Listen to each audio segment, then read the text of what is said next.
வணக்கம் நேயர்களே. ஒரு குழந்தை வளர்ப்புல பாத்தீங்கன்னா அவங்களோட பிரெயின், அவங்களோட திங்கிங், அவங்களோட பர்சனாலிட்டி இது எல்லாத்துக்குமே நிறைய இன்ஃப்ளூயன்ஸ் உண்டு. அதை பாதிக்கக்கூடிய பல விஷயங்கள் உண்டு. இந்த பாதிப்பு அப்படின்றது நெகட்டிவா இருக்கும்போது நம்ம அதை முதல்ல இருந்து புரிஞ்சுக்கணும். அதை எவ்வளவு தூரத்துக்கு நம்ம குழந்தைங்களை ப்ரொடெக்ட் பண்ண முடியுமோ ப்ரொடெக்ட் பண்ணணும். இதுல தான் ஒரு விஷத்துக்கும் நச்சு பொருளுக்கும் நம்ம எப்பவுமே வித்தியாசப்படுத்தணும். விஷம் அப்படின்னும் போது நம்மள உடனே டிஸ்ட்ராய் பண்ணக்கூடிய விஷயம், நம்மளை சுத்தி அது இருக்குன்னு நம்மளால புரிஞ்சுக்க முடியும், உணர முடியும். ஆனா நச்சு பொருள் அப்படிப்பட்டது கிடையாது. மெதுவா நம்மளை டிஸ்ட்ராய் பண்ணக்கூடியது. அது நம்ம சமுதாயத்திலேயோ இல்ல நம்மளை சுத்தி இருக்குன்றது நம்மளுக்கு தெரியாம இருக்கும். இதுலதான் மனரீதியான நச்சு பொருளை பத்தி நான் பேச விருப்பப்படுறேன்.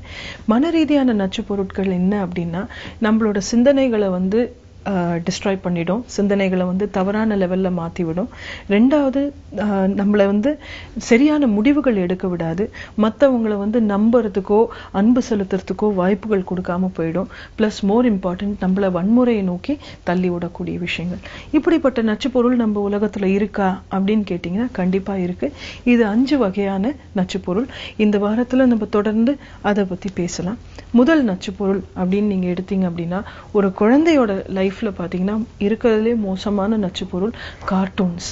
நம்ம கார்ட்டூன் அப்படிங்கிறது ரொம்ப ஈஸியா குழந்தைங்களுக்கு கொடுக்குறோம். நம்மலாம் வளரும் போது வாரத்திலேயே ஒரு முறை தான் டிவி பார்ப்போம். அதுவுமே கார்ட்டூன் சம்பந்தப்பட்டது இருக்காது. கார்ட்டூன் அப்படிங்கிறது கிட்டத்தட்ட நம்ம பார்த்திருக்கவே மாட்டோம். நம்ம கார்ட்டூன்ஸே புக்ஸ்ல தான், காமிக் புக்ஸ்ல தான் பார்த்திருப்போம். ஒரு சின்ன மேகசீன்ல ஒரு 3 பிக்சர்ல ஏதாவது எழுதியிருக்கோம். அந்த மாதிரிதான் நம்ம பார்த்திருக்கோம். இப்ப இருக்கக்கூடிய ஜெனரேஷனுக்கு அவங்க ரிமோட் தட்டினா எத்தனையோ கார்ட்டூன் பார்க்கலாம். ஆனா கார்ட்டூன்ல சயின்டிபிக்கா நிறைய விஷயங்கள் தப்பா இருக்கு. ஃபர்ஸ்ட் விஷயம், நீங்க கார்ட்டூன்ல பார்க்கக்கூடிய அனிமேஷன் அப்படிங்கிறது ஃபாஸ்டா மூவ் ஆகக்கூடிய ஃபில்ம். இந்த ஃபில்மை ஒரு குழந்தை சின்ன வயசுல இருந்தே பார்த்துட்டு இருந்தாங்கன்னா கண் பார்வைக்கு அது ரொம்ப பெரிய நெகட்டிவ். அது ரெண்டாவது, அது ஃபாஸ்டா பார்க்கும்போது கவன சிதறலுக்கு அது ரொம்ப ஒரு பெரிய காரணம் ஆயிடுது. அவங்களுக்கு ஹைப்பர் ஆக்டிவிட்டி மாதிரி பிரச்சனைகள் வரத்துக்கு காரணமாகவும் ஆகுது. இது ஹைப்பர் ஆக்டிவிட்டியான்னு நான் சொல்லல. இது ஹைப்பர் ஆக்டிவிட்டி மாதிரி அவங்களுக்கு சிம்டம் கொடுக்கும். அந்த குழந்தையால எந்த இடத்துலயும் கவனிக்க முடியாம ரொம்ப அவங்க துருதுருன்னு இருப்பாங்க. மூணாவது விஷயம், கார்ட்டூனை பொறுத்த வரைக்கும் அதுல இருக்கக்கூடிய ஃப்ரீக்வன்சி, நீங்க கார்ட்டூன்ல ஒரு ரெட் கலர் பாத்தீங்கன்னா நிஜ வாழ்க்கையில இருக்கக்கூடிய ரெட்டும் அதுவும் கம்ப்ளீட்டா வித்தியாசம். ஸோ ஒரு கண்கள் அதை ரிசீவ் பண்ணி ப்ராசஸ் பண்ணி அதால யூஸ் பண்ண முடியாது. ஸோ அதனால அவங்களுக்கு கண் பார்வையிலையும் அது ஒரு பெரிய பாதிப்பு ஏற்படுத்துது. இது உடல் ரீதியான பிரச்சனை. ரெண்டாவது, மன ரீதியா கார்ட்டூனை பொறுத்த வரைக்கும் பாத்தீங்கன்னா எல்லாமே வன்முறையோ இல்ல தவறான விஷயங்கள் சொல்லிக் கொடுக்க கார்ட்டூன்ஸ் தான் அதிகமா இருக்கு. இதுல ஃபர்ஸ்ட், ஒரு சில கார்ட்டூன்ல பாத்தீங்கன்னா அவங்க நிறைய மந்திர சக்திகள் இருக்கிற மாதிரி காட்டுறாங்க. இன்னொரு சில கார்ட்டூன்ல ஒரு பிரச்சனை வந்தா தான் சால்வ் பண்ண மாட்டான், அவன் சரிப்படுத்திக்க மாட்டான், அவன் வேற ஒரு உருவம் எடுத்துதான் அதை சால்வ் பண்ண முடியும், அதை சரிப்படுத்த முடியும்னு சொல்லி அவங்கள நம்ம தள்ளி விட்டுறோம். அப்ப நம்ம என்ன சொல்லி கொடுக்குறோம்னா, அந்த குழந்தைக்கு நீ ஒண்ணுமே கிடையாது, உன்னால ஒண்ணுமே செய்ய முடியாது, நீ மந்திர சக்தி வச்சிருந்தாலோ இல்ல நீ இன்னொரு ஒரு உருவமா மாறினாதான் உன்னால செய்ய முடியும்னு நம்ம அவங்களுக்கு சுயமதிப்பையும் குறைக்கிறோம். ஒரு பிரச்சனையை தைரியமா ஃபேஸ் பண்றதுக்கு அந்த கெப்பாசிட்டி நம்ம கொடுக்கறது இல்ல.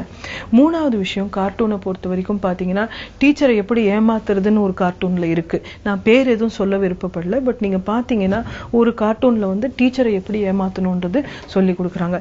இன்னொரு கார்ட்டூன்ல சாப்பிட்டு மத்தவங்களை அடிக்கிறதுக்கு சொல்லி கொடுக்குது. இன்னொரு கார்ட்டூன்ல AK-47 இருந்து TNT இருந்து எல்லா டைனமைட்ல இருந்து எல்லாமே இருக்கு. வன்முறை மூலமா ஒரு கேரக்டர் இன்னொரு கேரக்டரை அடிச்சு டிஸ்ட்ராய் பண்றது ரொம்ப அதிகமாயிடுச்சு. ஸோ அதனால நீங்க புரிஞ்சுக்க வேண்டியது, கார்ட்டூனால அவங்க நிறைய நெகட்டிவ்ஸ் கத்துக்கிறாங்க. இன்னொரு விஷயம், கார்ட்டூனை பொறுத்த வரைக்கும் குழந்தைங்க ஒரு தடவை பார்க்க ஆரம்பிச்சுட்டாங்க அப்படின்னா, நான் ஏற்கனவே ஒரு இது நிகழ்ச்சியில சொல்லியிருந்தேன், இந்த ஏஜ்ல கற்பனை விளையாட்டு அப்படிங்கிறது அதிகமா இருக்கும் அப்படின்னு. கற்பனை விளையாட்டு எப்படி வருது அப்படின்னா, நிஜ வாழ்க்கையில அவங்க என்ன அனுபவங்கள் இருக்கோ அதை கற்பனையில அவங்க செயல்படுத்தி பார்ப்பாங்க. சோ கார்ட்டூன்ல அவங்க நிறைய வன்முறையை பார்த்திருந்தா அவங்களும் அதே கேரக்டரா மாறி ஒருத்தர் அடிச்சுக்கிறது அதிகமாயிடும்.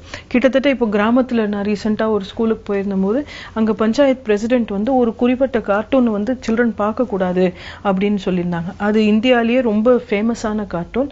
ஏன் அப்படின்னு பாத்தீங்கன்னா, அந்த கிராமத்திலேயே இந்த அந்த கார்ட்டூன் வந்து செட் ஆயிருக்கு. அந்த கார்ட்டூன்ல எந்த கேரக்டருமே வந்து ஸ்கூலுக்கு போகிறது கிடையாது. ஸோ இங்க பிள்ளைங்களும் வந்து என்ன புரிஞ்சுக்கிட்டாங்க அப்படின்னா, நம்ம வந்து ஸ்கூலுக்கு போக வேண்டாம், நம்ம வந்து ஒருத்தர் அடிச்சுக்கலாம் அப்படிங்கறது கத்துக்கிறாங்க. கார்ட்டூன்ஸை பொறுத்த வரைக்கும் சில்ட்ரனை வந்து ரொம்ப டிஸ்ட்ராய் பண்ணக்கூடியது. மோஸ்ட் டேஞ்சரஸ் சிச்சுவேஷன் என்ன அப்படின்னா, மூளையில வந்து ப்ரீஃப்ரான்டல் கார்டெக்ஸ் அப்படின்னு ஒரு பகுதி இருக்கு. இதுதான் வந்து நம்மளுக்கு சிந்தனையை வளர்த்தக்கூடிய பகுதி. ஒரு கார்ட்டூனை வந்து ஒரு குழந்தை வந்து எந்த விதமான ஒரு ரெஸ்பான்ஸ் இல்லாம பார்க்கும்போது, அதாவது அது ஓடிக்கிட்டே இருக்கு, இவங்க பார்த்துக்கிட்டே இருக்காங்க அப்படிங்கும்போது இந்த ப்ரீஃப்ரான்டல் கார்டெக்ஸ் வந்து வளராம சின்னதாயிடுது. ஸோ ஒரு 3 வருஷம் தொடர்ந்து கார்ட்டூன் பார்த்துருந்தாங்க அப்படின்னா குழந்தையால வந்து சுய சிந்தனையும் இல்ல ஹையர் ஆர்டர் திங்கிங்னு சொல்லக்கூடிய ப்ராப்ளம் சால்விங், பிளானிங் இதெல்லாம் வந்து செய்ய முடியாம போயிடுது. ஸோ வன்முறை ஒரு பக்கம், அவங்களோட பர்சனாலிட்டியில பிரச்சனைகள், மற்றபடி அவங்கள வந்து ஹைப்பர் ஆக்டிவிட்டி மாதிரி பிரச்சனைகள் கார்ட்டூன்னால வரதுனால கார்ட்டூன்ஸை நீங்க எவ்வளவு தூரம் குறைக்கிறீங்களோ அவ்வளோ நல்லது. ஃபுல்லா கட் பண்ண முடியுமா அப்படின்னா பண்ணீங்கன்னா ரொம்ப நல்லா இருக்கும். ஆனா இல்லை அப்படின்னா ஒரு நாளைக்கு வந்து 30 நிமிஷத்துக்கு மேல எந்த விதமான ஒரு ஸ்கிரீன் டைமுமே அலோவ் பண்ணாதீங்க. ஏன்னா அவங்க வந்து ஃபுல் பாடி யூஸ் பண்ணி எல்லா சென்சஸும் யூஸ் பண்ணி விளையாடினாங்கன்னா பிரெயினுக்கு அது நல்லது. ஒரு ஸ்கிரீன் மூலமா மட்டும் பிரெயின் டெவலப்மெண்ட் நடக்காது. தொடர்ந்து நச்சு பொருட்களை பத்தி நம்ம பேசுவோம். மீண்டும் நாளைக்கு சந்திக்கலாம்.